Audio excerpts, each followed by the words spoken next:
Welcome friends. आज हम उन सब टॉपिकों के बारे में बात करेंगे जो हमारे इंडियन कॉन्स्टिट्यूशन के स्टार्ट होने से पहले यानी भारतीय स्वतंत्रता संघर्ष के बीच की कड़ी में रह गए थे। जैसे हमने 1909, 1919, 1935 के अधिनियम की चर्चा कर ली। उसके पश्चात हमने प्रियम्बल की चर्चा की कल। प्रियम्बल से पहले कुछ ऐसे क्वेश्चंस हैं जो आपकी एग्ज़ाम में इम्पोर्टेंट बन सकते हैं और वो आ सकते हैं, तो आप उनको थोड़ा सा देख लें, जिसका पीडीएफ तो मैंने पहले भेज ही दिया था आपको। और अब हम उन क्वेश्चंस पे चर्चा कर लेंगे। वो आपके 20 शब्द या 50 शब्द में एग्ज़ाम में आ सकते हैं, एकेडमिक एग्ज़ाम में। तो पहला क्वेश्चन है सी आर फार्मूला। क्या है सी आर फार्मूला? ये क्वेश्चन काफ़ी बार कॉम्पिटिटिव एग्ज़ाम में पूछा जाता है और एकेडमिक एग्ज़ाम में भी आने की संभावना है। तो इसमें आप देखेंगे, इसका आंसर है कांग्रेस मुस्लिम लीग के बीच संवैधानिक गतिरोध समाप्त करने के उद्देश्य से 10 जुलाई 1944 को चक्रवर्ती राजगोपालाचार्य ने एक फार्मूला प्रस्तुत किया, जिसे उन्हीं के नाम पर राजगोपाला फार्मूले के नाम से या सी आर फार्मूले के नाम से जाना जाता है। तो एक तो इसमें डेट आपको ध्यान रखनी है। डेट कब? 10 जुलाई 1944 को। सी आर फार्मूला कब दिया गया? 10 जुलाई 1944 को दिया गया। और किसने दिया? चक्रवर्ती राजगोपालाचार्य ने ये फार्मूला दिया। और इम्पोर्टेंट चीज़ क्या थी? ये फार्मूला किस उद्देश्य से दिया गया था, इसका मोटिव क्या था?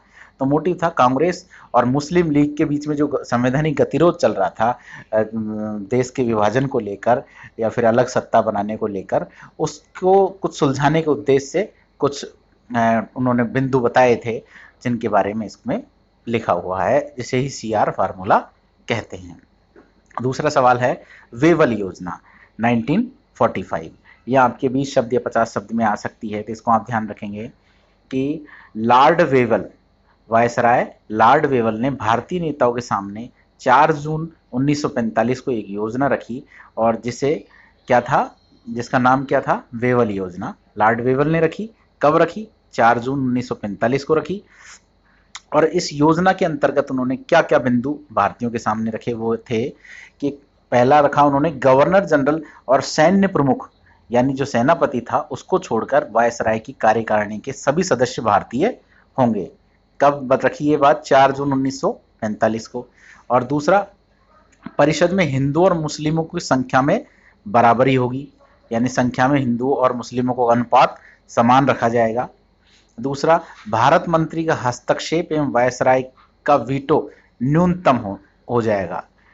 क्या कर दिया जाएगा? भारत मंत्री का हस्तक्षेप और वायसराय का वीटो की जो पावर है वो न्यूनतम कर दी जाएगी। कांग्रेस के सभी नेता जो हिरासत में हैं उनके भारत छोड़ो आंदोलन के बाद उन सबको छोड़ दिया जाएगा और शीघ्र शिमला में एक सर्वदलीय सम्मेलन बुलाया जाएगा, यानी जितने भी दल हैं, कांग्रेस है, मुस्लिम लीग है और अन्य दल हैं, कम्युनिस्ट है, उन सबको बुलाया जाएगा और युद्ध समाप्त होने के पश्चात या उपरांत भारतीयों को अपना संविधान बनाने के लिए आमंत्रित किया जाएगा। ये वेवल योजना थी। तो आप इसमें ध्यान रखेंगे भाई, 4 जून 1945 को ये योजना लॉर्ड वेवल जो तत्कालिक वायसराय थे उन्होंने रखी और इसमें उन्होंने बिंदु रखे कि भाई गवर्नर जनरल को और सैन्य प्रमुख को छोड़कर सभी परिषद के सभी सदस्य भारतीय कर देंगे और हिंदू मुस्लिमों का अनुपात बराबर रखेंगे और क्या करेंगे? शिमला में एक सर्वदलीय सम्मेलन बुलाया जाएगा और युद्ध जब समाप्त हो जाएगा, कौन सा? जो सेकेंड वर्ल्ड वॉर चल रहा था उस समय, वो अगर जब समाप्त हो जाएगा तो भारतीयों को उनका संविधान बनाने की आज़ादी दे दी जाएगी। ठीक है, अगला सवाल है शिमला सम्मेलन। क्योंकि वेवल योजना के अंदर आपको पहले ही बता दिया था कि शिमला में एक सर्वदलीय सम्मेलन बुलाया जाएगा, तो जो शिमला सम्मेलन है वो वेवल योजना का ही भाग था। इसके अंतर्गत ग्रीष्मकालीन निवास स्थान जो शिमला होता था वायसराय का, उसमें भारतीय नेताओं की एक बैठक 25 जून 1945 को बुलाई गई। कब बुलाई गई? 25 जून 1945 को बुलाई गई। इस बैठक में कांग्रेस ने, मुस्लिम लीग ने, नेशनलिस्ट पार्टी ने और अन्य वर्गों के नेताओं ने भाग लिया, लेकिन ये फेल हो गई। शिमला सम्मेलन क्या हो गया? फेल हो गया। किस वजह से फेल हो गया?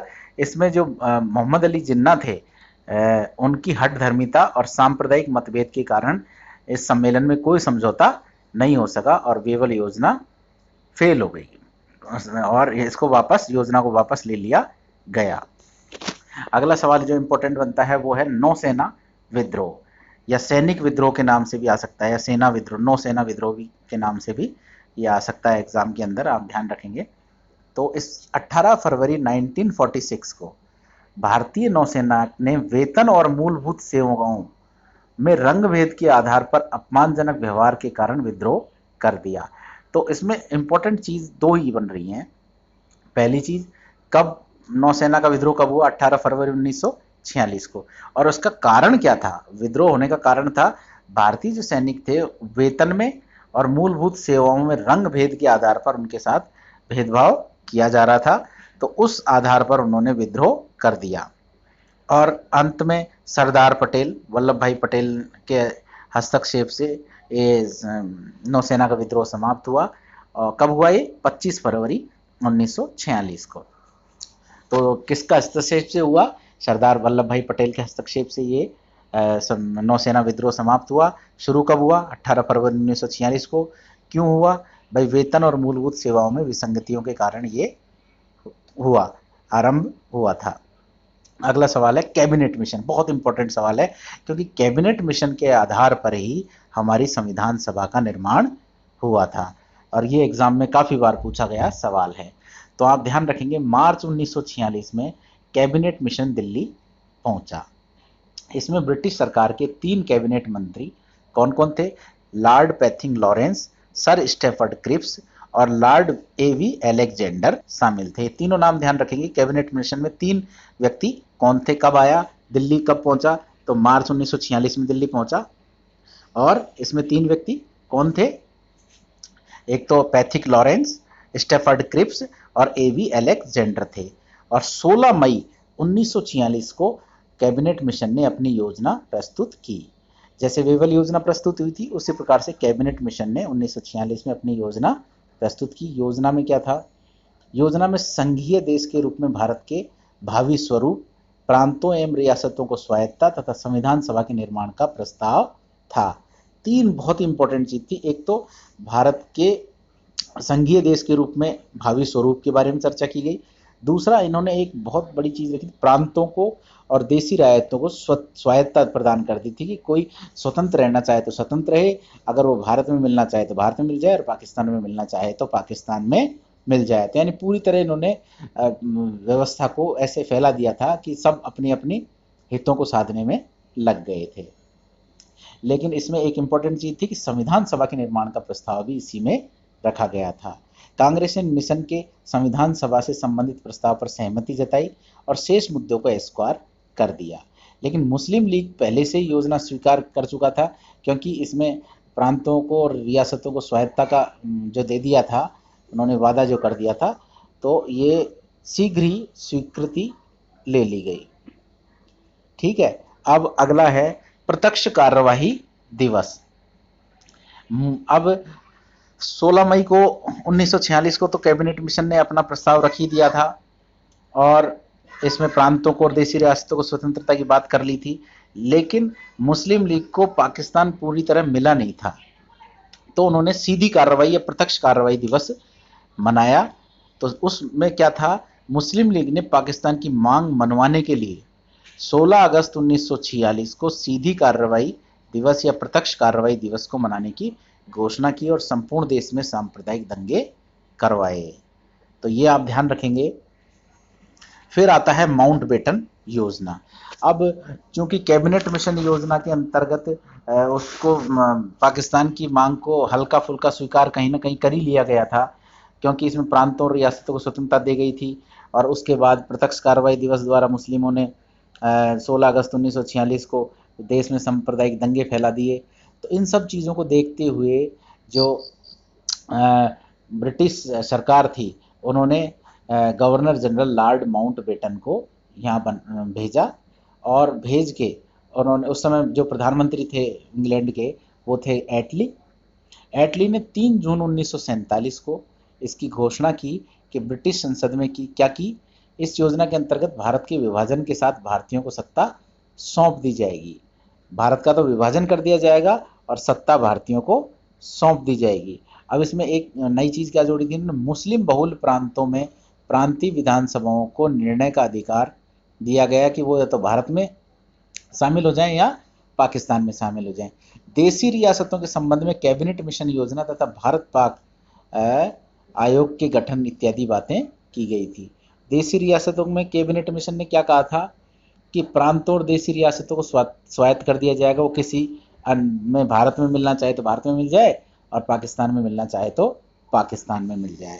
तो माउंटबेटन योजना भी इंपॉर्टेंट थी, तो इसमें आप ध्यान रखेंगे कि माउंटबेटन योजना के अंतर्गत ही भारत को आज़ादी प्राप्त हुई थी। माउंटबेटन योजना कब लागू हुई, तो 3 जून 1947 को लागू हुई।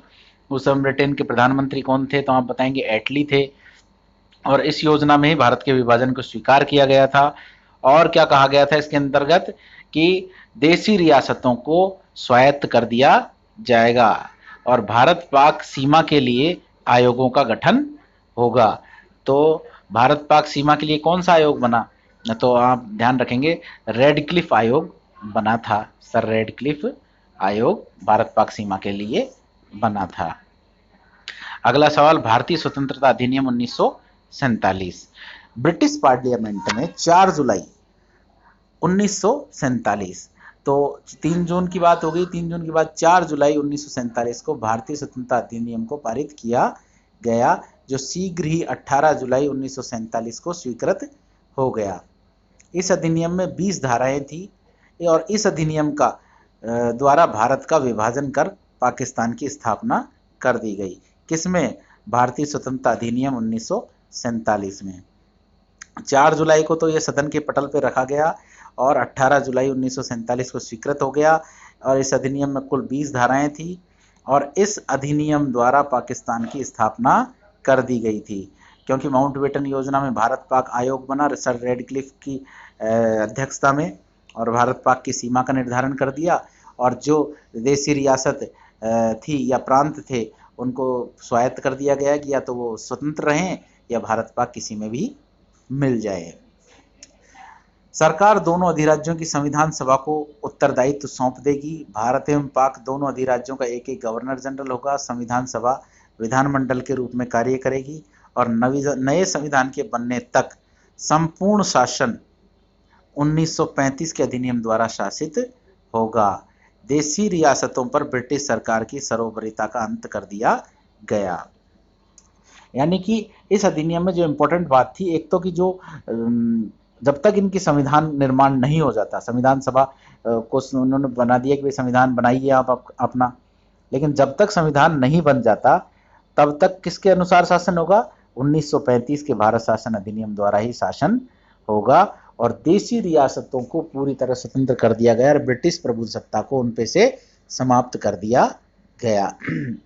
तो मैं समझता हूँ ये सवाल आपको क्लियर कर दिए हो गए होंगे दिमाग में कि किस प्रकार से हम आगे ये देखें। CR फार्मूला, वेवल योजना, शिमला सम्मेलन, नौसेना विद्रोह, कैबिनेट मिशन, प्रत्यक्ष कार्रवाई दिवस, माउंटबेटन योजना और भारतीय स्वतंत्रता अधिनियम 1947। तो एक छोटी सी ब्रीफ हिस्ट्री के रूप में अपन ने चर्चा कर ली 1935 के बाद जो भी इम्पोर्टेंट घटनाएं हुई। धन्यवाद, शुभ रात्रि।